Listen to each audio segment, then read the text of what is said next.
Tell us, and either one of you start, maybe you start with you, Alan. Or you What wanna is go? a miracle? Yeah. Alan's a miracle. That he is walking and talking is a true miracle. God has just had his hand on Alan ever since we discovered he had cancer. And right now, they cannot detect any myeloma cells. And that's just, that's just amazing. In October, we thought that there was no other chemos that he would be able to take.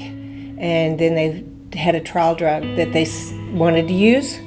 And it's been a blessing. He went from almost no platelets, blood and red counts, white and red counts were extremely low, to everything being normal. Red and whites, the platelets are all good, that they can't detect any cancer cells. It's amazing. And that's a miracle. That's God.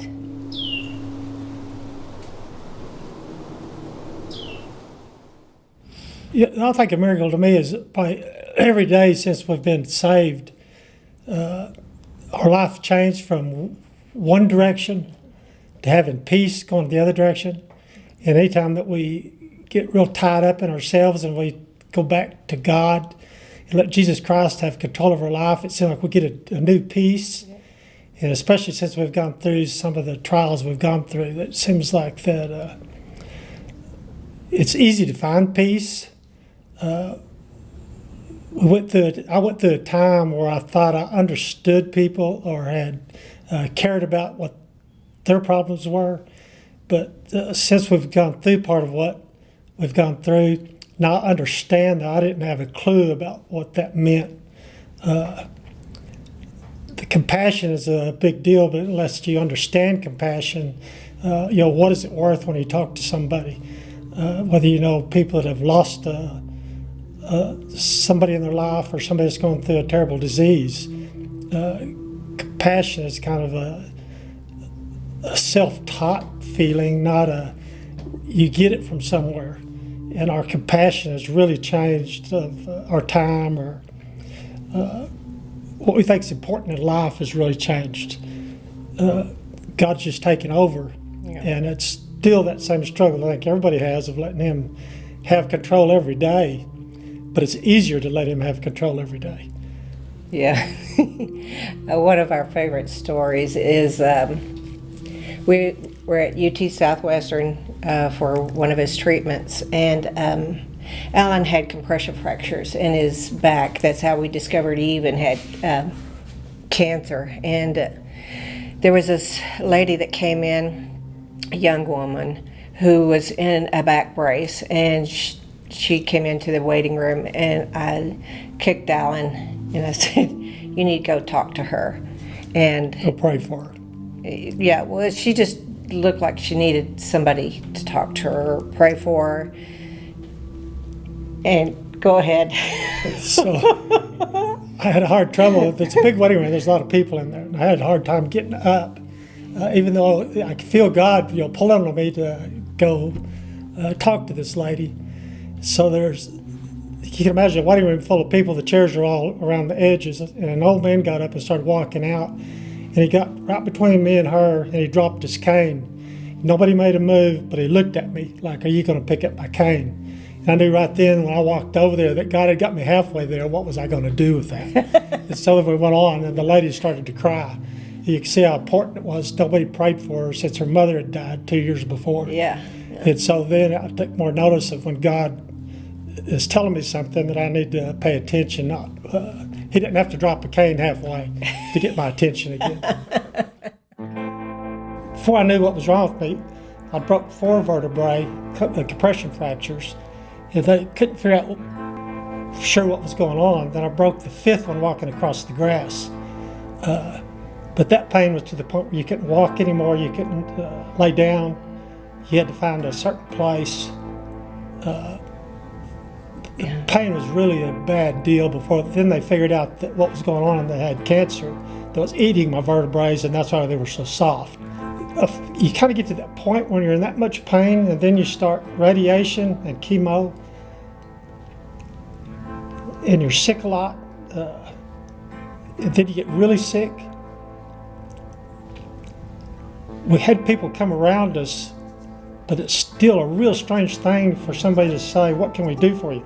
There's not anything they can do for you. I mean, you're to that point in your life where, what do? You want the pain relieved, and you can't take any more pain pills. I mean, and you can't take any more nausea medicine. I mean, you're just limited up on everything. So you begin to struggle, and that's where the point I'd got to. It's not that I didn't love the Lord. It's just that I didn't understand why I was going through that. I'd had a good life. I mean, I can't complain about my life, but at the same time, you wonder, why is it me? What's going on in my life? And that's what I say. That's when I finally turned to God and told him I'd had enough. And when he touched me, then it wasn't that the pain all left, but there's a different type of pain. It's like you understand something different. I really wouldn't know how to explain it other than probably somebody else that's been through some traumatic deal, that once you turn your life over to the Lord and totally trust in him, that today's today. I just want to live for today. Then everything's okay. When you lay down at night, you know that tomorrow's going to be a total different day. And I think that's what both of us got to, was everything will be okay. We've been through 2 or 3 times where they said, well, you've got 2 years to live, but then that 2 years passes, and we've had a doctor call at 10 o'clock at night or 9 o'clock at night saying, it's unbelievable. The drugs are working. We didn't know that would do that. And I said, well, God's in charge. He's just not quite done with me yet. Yeah. And so we always even laugh about, we always think Jesus is with us in the car or at work. We've seen things that took 10 people to do. And we're talking about, Jesus, we need your help today, whether we're gathering cattle or whatever we're doing. It's just like you had 10 people. And when we get done, we say, Jesus said, well, you did it again. Yeah. So I don't know what goes on in people's lives, but I just know that Jesus has been a huge deal in our life. The last 10 years of people running what we do. As long as we keep him first, we laugh about it. It's funny to us. Yeah. Yes. I guess probably the hardest thing that we've had to deal with was we lost Alan's brother in October. And he was our business partner as well as brother and good friend. But Alan also was at his sickest.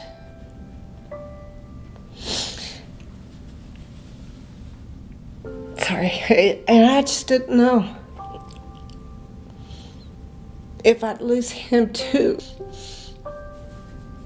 But each morning I'd wake up and it was just another day and we were both still alive, and God was giving me that sense of, you're awake today. Be thankful for your blessings that you had, and be grateful for the blessing that I'm going to give you today. And so each day was, as the day ended, you were just had that sense of joy that, we were progressing. We weren't going back. We were here. Sometimes you have to take it 10 minutes at a time, a minute at a time, an hour at a time. But just be in his presence, and then he will give you that peace that helps you to find the joy in that moment. And there is, he's good. God's good. And I have a devotional book, a couple of them, David, Jeremiah, and also Jesus Calling. And every day it just seemed like they were talking to me, saying, here it is for today. Remember, God's in it. He's got you. The funny thing is when we first started going to church, because we were older, but every sermon was about us. And we couldn't understand why every sermon had to be about us. And so as soon as church was over, we look at each other and say, I don't know if it bothered anybody else, but he's talking to us. He's trying to improve us. What's wrong with us? And it's always about us. Yeah. And it was so funny. Yes. It was funny, but at the same time, it was like Pretty serious. Whoa, that was all about us. It's kind of like Jason when he's will elbow the other one and say, it's kind of about us. But it's funny, you tend to realize not even your past is big of a deal as what is your thoughts for today. And most of them, the deals you did 20 years ago still kind of creep up maybe today. And so if you're not careful, you're not aware of how you let things creep back in. Yeah, yes. But every day is a joyful day. It is. We find humor in a lot of strange things. Yes, we've been through a lot of things, but there's people all over that go through something similar, and it's your own pain, and your pain it's just a different pain. But if you're going through something that is painful, that is having trouble coping with, dealing with, first thing is just get in the presence of God, and then secondly, go find somebody to talk to that can help you through this. Talk to us. Talk to somebody in the church. It's just sometimes just sharing your pain, it helps you to feel better. And but don't keep it in. Don't lock it in. But God is there. Alan's favorite saying is, if you don't feel him, just put your hand back and you can feel him. He's right there. Yeah, I think the big deal is that you have to get to the point where there's other people that are a lot worse than you, whatever you're going through. And once you understand that, you're not alone for one thing. And as long as you're not alone with what you're going through, it's not just Jesus or God's caused anything or going to fix anything, but you have somebody else that's in the same situation. Because I think loneliness is you can feed off the loneliness where you don't understand the disease you have, or like you said, when I lost my brother, you can dwell on things that you're not going to change. He died of COVID. He always had this statement ever since we were kids that be careful what you say, you may not see him again. And I was very fortunate because I talked to him every day and told each other that we loved each other. And so when he died, it wasn't that I was mad at him for dying, but it was the deal that as long as you always remember that you may not see that person again. Yep. And I think there's a lot of people treat me that way of, they give me a little bit of their time. And that would be my encouragement to other people. People don't need a lot of your time. But boy, if you just say hi to them or give them a hug or any type of a gesture, takes most of that pain away. It does. It's just knowing that somebody else is there. And it's not just God that's there, because at that point you know He's there. But they bring the presence of God back into your life by their love. Yep. That might be the way you put it. Yes. Is the love of Jesus really comes through some people. I mean, it's very, very strong. Yeah. And when they love on you, you can just feel the presence of the Lord there with you. Yeah, you can. The reason we ever came to church was my son and his wife stayed after us to come to church. Yeah. And we just didn't think we needed that. That wasn't our big deal until he started. And he wasn't didn't bug us about it, but they were going, and they kept saying, would y'all come to church with us on Sunday? So finally we did. And that's a statement I would make to a lot of people, is I think you can overdo inviting people to church or encouraging them, but don't give up on them. Yeah. Because it's like, say I was 57 and saved, and I was baptized a year later, I felt the Holy Spirit take over my life just after I was baptized. I mean, you can see, I just filled up with it. And so that would be, if you have a parent or a child, it make a difference how old they are. There's always that spot of maybe somebody else will come into their life, and that's what I'd pray for, is that God puts that person in somebody's life to bring them to Christ. Yeah. Because He did to us. There's not many Sundays that we've missed. Right. It's it's just, if it was because we're Gone or something. going What for is- cancer or treatments or But people have so many family members they like to find Christ, yeah. and especially in today's culture. I just don't want to give up. I mean, just don't give up on it. Yeah, don't give up. You tell in our church the age of people, just don't tell them how many people they could bring in by just asking somebody to give it a chance. Just come once. I'll pay you.